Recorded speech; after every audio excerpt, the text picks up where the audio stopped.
thank you. Thank you all for coming today. I really appreciate the opportunity to talk about something that I'm passionate about. I've been passionate about for a very long time, and that is speech and debate. One of the things that when I came to Kennedy 6 years ago, that I didn't make a lot of changes, but I insisted that we develop a debate program at the school, and we'll talk a little bit about how that's transformed throughout the last 6 years and how it's now a leading program in the state. There we go. We know these images. We've seen them before. And I want you to think about how these images translate into an idea in your own mind about what's wrong with our country, but also what's right with our country. You think about what does it take to lead a movement like this? What are the skills that a person has to possess? What are the attributes that they have to be able to get this many people to follow your call? Those leadership skills are not something that come natural to most people. They're skills that you learn and develop as you grow older. But you think about how difficult it would be even for an adult to lead something like the March for Our Lives. And you think about how hard it would be for everyone in this room to take on a task like that.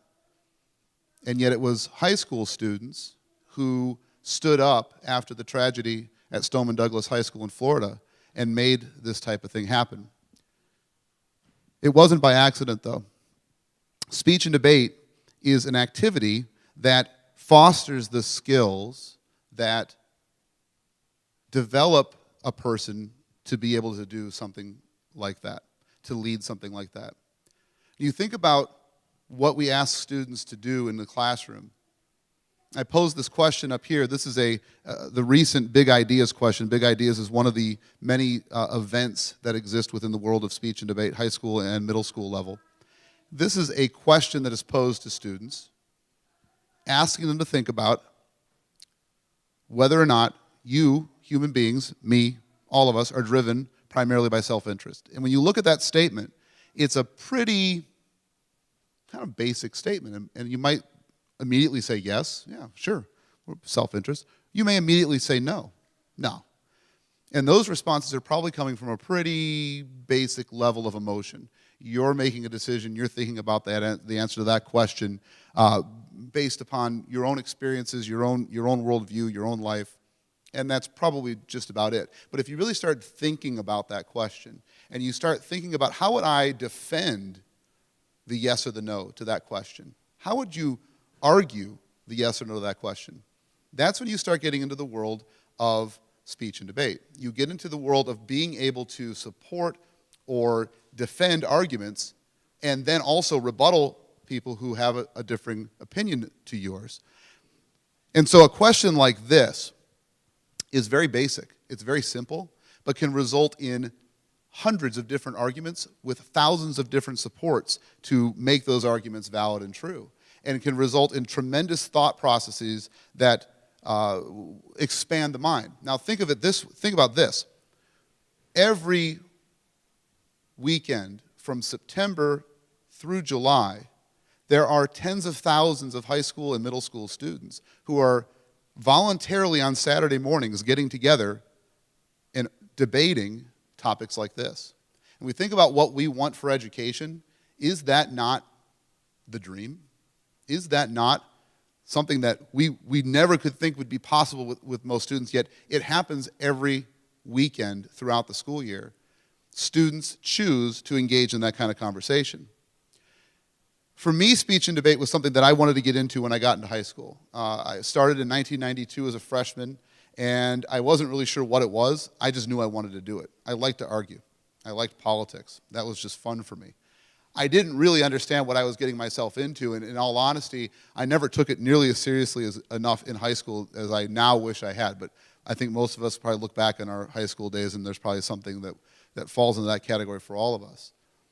When I went to college, I helped form the first speech team and debate team that we had at our college, and we had some success. But again, I didn't take it nearly as seriously as I probably should have. Then it was time for me to find a job as a teacher, and it turns out it's not so easy to find a job as a social studies teacher at the high school level in America. And so when I finally was offered a job, it came with the contingency that I would be the debate coach for the high school. And I said, well, I have experience, sure, I can do that. And so I did. And I have to tell you, that moment was transformative for me, because what was a fun activity for me as a child, as a teenager, became a passion for me as an educator. I learned that this activity didn't exist because it was just fun, although it is fun. It exists because it is a way to transform the way we think. It's a way to transform the way students engage in content. It's a way to make learning accessible and fun for students. And so my journey all the way through the teaching ranks and then assistant principal always has had a connection to this activity, because I learned along the way about its extraordinary value. I learned along the way about how it transforms students and transforms lives. When we talk about what is all of this, it's a complicated topic. There's a lot to it. What I can tell you is that there's a national organization, the National Speech and Debate Organization, or Association rather, that guides and governs a lot of the activity. But each state has its own processes and rules for these types of activities, and all states have some form of this.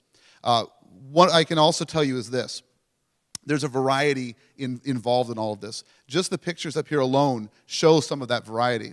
Some of the activities are debate activities, where you're talking about either philosophical or political topics, and you are debating one side or the other. One of the key features of all debate events is that you are expected to be able to argue both sides of an issue. You don't get to go to the event and say, I'm only going to be the pro side of the topic, or I'm only going to be the con side of the topic. When I, as a competitor, go to one of these events, I have to be able to defend both sides, because every round will be different for me. So that little nugget right there should give you an indication of what type of work it takes to be prepared to go to a competition for a debater. They have to spend hours and hours and hours researching, writing out arguments, supporting those arguments with the research that they've found, thinking about counterclaims to those arguments that others will bring up, and find rebuttals to those counterclaims. Then they have to think about the other side as well, and how they'll respond to the other side, and then the counterclaims that we made against their claims to the other side, and so on and so forth. And so the preparation level that a student has to engage in can be quite extensive. And for many students, it is a monthly process, because the topics change every month. So students who engage in this activity are forced to engage in critical thinking that's unparalleled in any other academic activity. Rote memorization gets you almost nowhere in this type of activity, because you have to be able to think on your feet, and you have to be well prepared and well versed in what you're doing. That's the debate side of things. And so you can see our debaters in the top left and the bottom right corner. On the speech side of things, it's a little bit different. You're performing in some capacity for your audience. Some speech events are similar to what I'm doing right now, original oratory presentation or a persuasive speech that they've prepared. Other speech events are more limited preparation, meaning that the students have to actually prepare the speech while they're there. When I was in high school and in college, what I participated in was an event called extemporaneous speaking, in which we got a question, a political question, and had 30 minutes to prepare a 7-minute speech that we would deliver to the audience with no notes or any types of materials in front of us, and answer the question that was given in a way that provides both solid reasoning and solid argumentation with evidence. If you think again about what we ask kids to do in school, wouldn't it be awesome if we could get every kid to do a 7-minute speech with no notes, limited preparation, being able to make arguments and claims that actually make sense? It's really remarkable when you watch it happen. The really cool thing about this activity is that given the variety of different events that exist within it, you can reach just about every kid in a high school or middle school building. You can find something that interests them, because not all the speech events and not all the debate events are focused on politics or on current events. So one of the events, or several of the events, are what we call interpretive events. Those involve performing either a dramatic or humorous piece for the audience, memorizing and performing characters much like you would in like a single act play, with the exception that in these events, you are portraying all the characters. You are taking on the voices and the facial expressions and the emotions of all those characters. It's really, again, a remarkable thing to see. And if you think about what kinds of skills and communication we want to push students to be able to do, this type of activity does it in a way that really draws kids' interest in. This is J.J. Kapoor. He is a former student from Valley High School in Des Moines, or West Des Moines, I guess. And he was the national champion in original oratory 2 years ago and the runner-up last year. Phenomenal student. And you think about Iowa as a place where speech and debate actually has a lot of history. A lot of the events were sort of born in this state actually many, many years ago, as far back as the 1950s. And Iowa's had a rich tradition of strong speech programs because Iowa's Speech Association has had a tremendous impact on thousands and thousands of kids in Iowa itself. At the national level, there's about 150,000 students that are competing every year under the National Speech and Debate Association umbrella. And then there's probably another 100 or so thousand that compete outside of that umbrella. So the number of students that are participating in these activities is tremendous nationwide. I feel like it should be larger, but it's a pretty significant thing. NSDA has about 4,000 schools and about 5,000 coaches. And so, again, the reach of this activity is strong, and it's powerful, and it has the ability to transform lives. I had the opportunity to talk with JJ a couple times. I had the opportunity to judge him actually at the Iowa State tournament, and I was blown away by his speech, which then went on to win the national championship.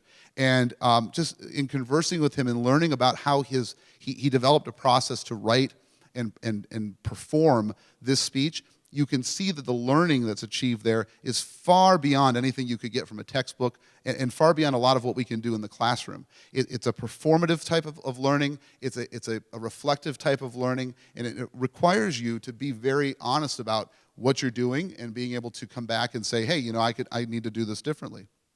There's been hundreds and hundreds of people who have been through the NSDA ranks and are now celebrities. As you can see, there's a number of people up here that were members of this association and performed in speech and debate activities. And I always tell students, you know, hey, look at, you know, Brad Pitt was a member of the NSDA. You could be the next Brad Pitt. But I also promise them that really, like, that's not why we do this. It's not about, like, becoming a celebrity. That doesn't happen. One of the most famous former members of the NSDA is actually Olaf from Frozen. Josh Gad was the national champion in original oratory twice and the national champion in humorous interpretation, which is not surprising given the roles that he plays now in movies. And he's been very active as a celebrity in promoting speech and debate because of the impact that it had on him as a young person and leading to his career. And of course, a couple Supreme Court justices, you know, lawyers, people like that, they like to do stuff like debate. There's no limits to what we see students being able to achieve when they go through this type of process. And it's really kind of cool to see students who start off maybe not the most academically strong, engage in this type of activity, and turn out to be the top students in their class. And we'll talk a little bit about how that happens. So why we do this, why we engage in all of this, like I said, when I was in high school, it was all about the fun. I just liked doing it. And for some students, it wouldn't seem like fun, but once you get into it, it becomes more enjoyable. But the research shows that it's actually really beneficial for schools to implement these types of programs because of the impact that it does have on kids. Number one, there's numerous studies out there that show us that test scores improve when students engage in these types of programs. So accounting for previous test scores, accounting for socioeconomic factors, accounting for all of those things, if you take a student and put them into a program like this and they engage in it, they will do better on test scores. Now, I don't really care that much about test scores. Those really don't matter that much to me.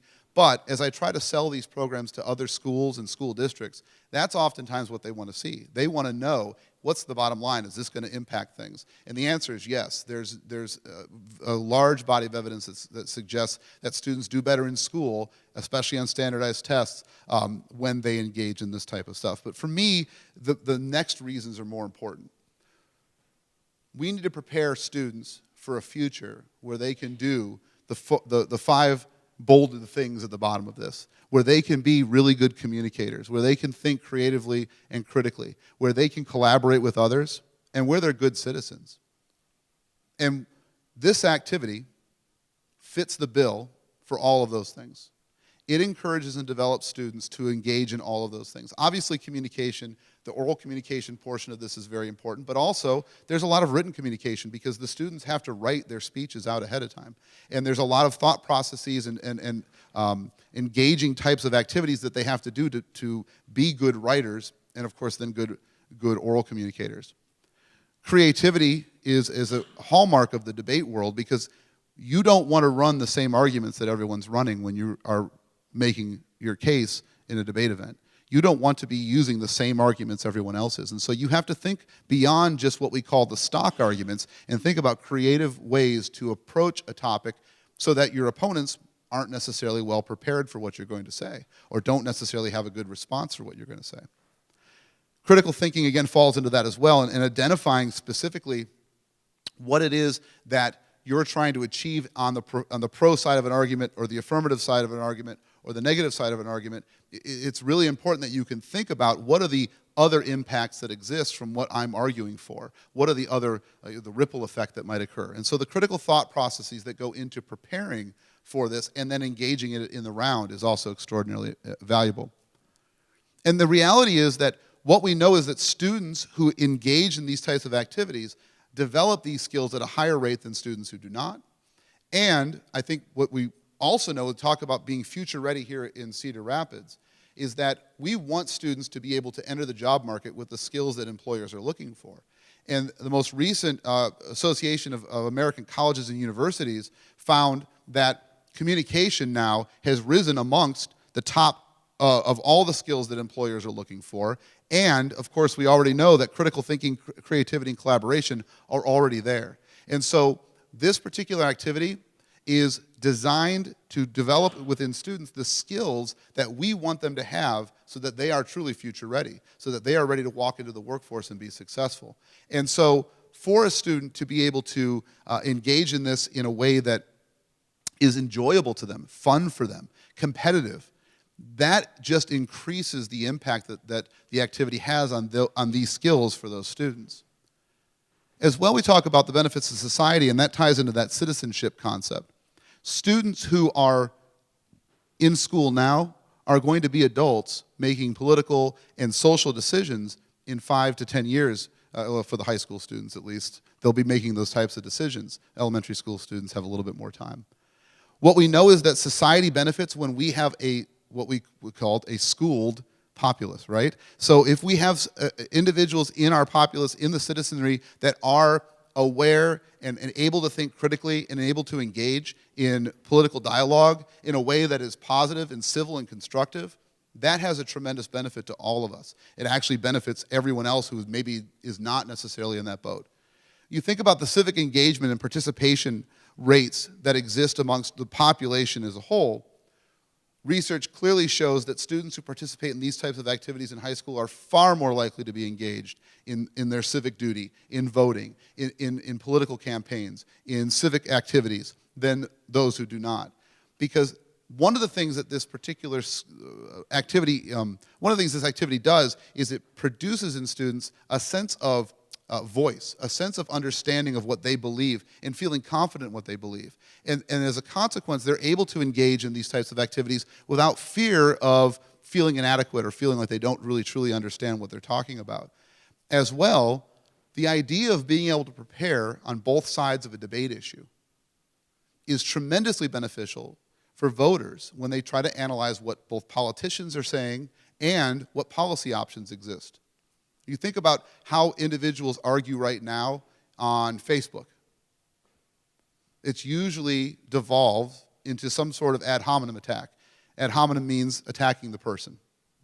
Instead of focusing on the argument, focusing on what others are saying, and focusing on evidence, it usually devolves into attacks on, well, you're this or you're that. We need a society, we need a voting society that can do better than that. And we need to be able to engage each other in that kind of civil discourse. And this type of activity requires the student to engage each other in a civil discourse that's focused on reality, focused on evidence, and being able to support what you're arguing. I found this quote on the internet once, and I thought it was just quite appropriate. If you want any argument for why we have to have more speech and debate in high schools, just go to any comment section on a Facebook post. Because you'll see exactly what I was talking about, that falling apart. The unfortunate thing is that there are quite a few barriers of access to students who want to participate in this type of activity. It is not, for example, an easy activity for schools to jump into because there is expense. You're going to have travel expenses, and you need to pay coaches, and you need to be able to buy materials. And in some instances, you need to buy clothing items for students to wear so they look presentable at competitions. And schools that have less resources have less access to this activity. And that's something that there's a lot of movement right now in trying to change that across the country. But as well, the number one thing that poses a barrier to schools having programs is finding adults who will be coaches for it. You need adults to guide students through this process, and you need adults to be the ones who help run these tournaments that students go to. As I said, every weekend from September through July, there are tournaments happening across the country, and thousands of students are participating every weekend. But those only happen because there's adults that are willing to take on that task, and it is as a former coach, I can tell you it's a grueling task to have competitions running all year long and having that commitment, not every weekend necessarily, but frequently, to be spending your Saturday and maybe sometimes even your Sundays at competitions. The other thing, of course, is that awareness is a big thing, and that's why I'm doing this, and that's why I speak to school districts and principals about starting programs. Because a lot of times, there's just not awareness of what this all entails and what it can be and its benefits. And so continuing to spread that message is extraordinarily important. And there's also some what we call debate community imposed barriers that exist. One of the things that we really truly deal with in this particular community is domination by private schools, domination by schools that are heavily resourced, and those schools being able to travel what's called the national circuit, flying to cities every weekend to participate in speech and debate activities, gives them an upper hand amongst other schools in the area and makes it very difficult to find parity in terms of advancing the activity. And so we need to find ways to give access to those students and those schools that have fewer resources so that those barriers don't exist.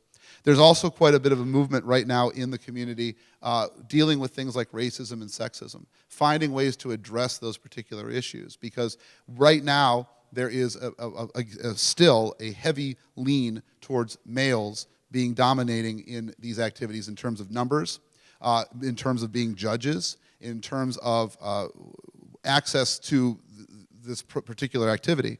And so there's a big push in terms of getting more girls involved in speech and debate activities and pushing them to be more successful, finding ways to get them better access.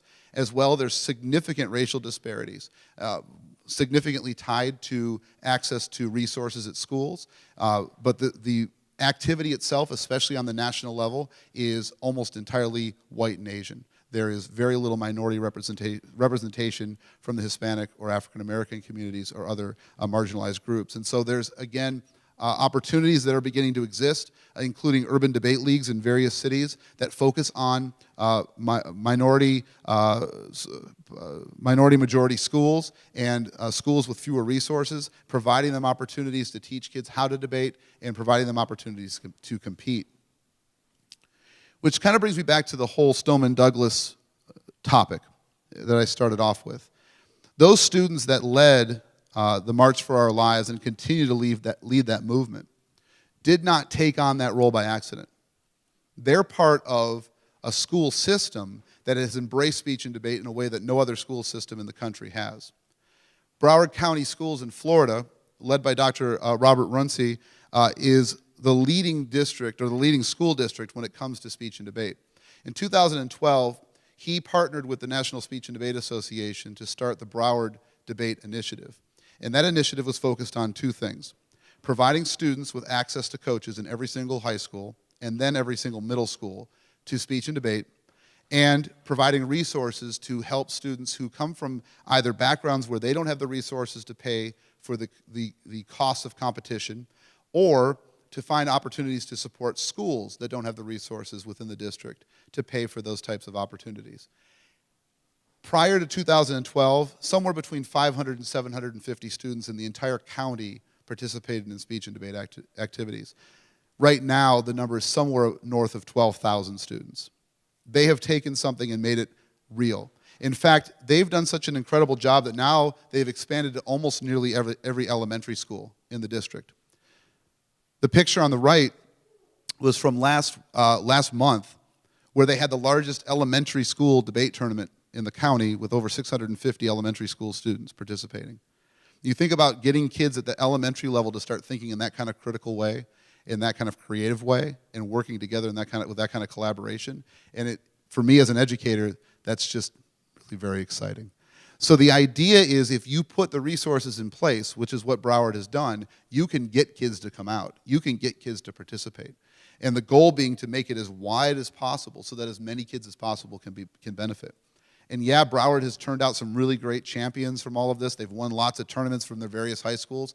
But the reality is, the purpose of the program isn't to do that. It's to reach as many kids as possible and get as many kids involved in an activity that can change their lives. I had the opportunity to meet the coach from Stoneman Douglas, Jesus Caro, last summer. He's an excellent educator, and he worked with a lot of the students that you saw leading the March for Our Lives and other types of rallies. And he just had the opportunity to tell me just how important that he felt speech and debate was to that process, to developing students, to making students complete, to making them a fully educated person. And so, again, we go back to the idea that if you want to lead a movement that's large, if you want to lead a movement that's important, you need the skills that this type of activity provides. And so I close with merely the plea that we as members of the school district and members of Iowa and all the educational opportunities and organizations that we belong to, that we think about how we can offer these opportunities to kids to support their learning, to support their ability to become citizens, and to support their future readiness, because this is an activity that can do that in a way that nothing else can. Thank you.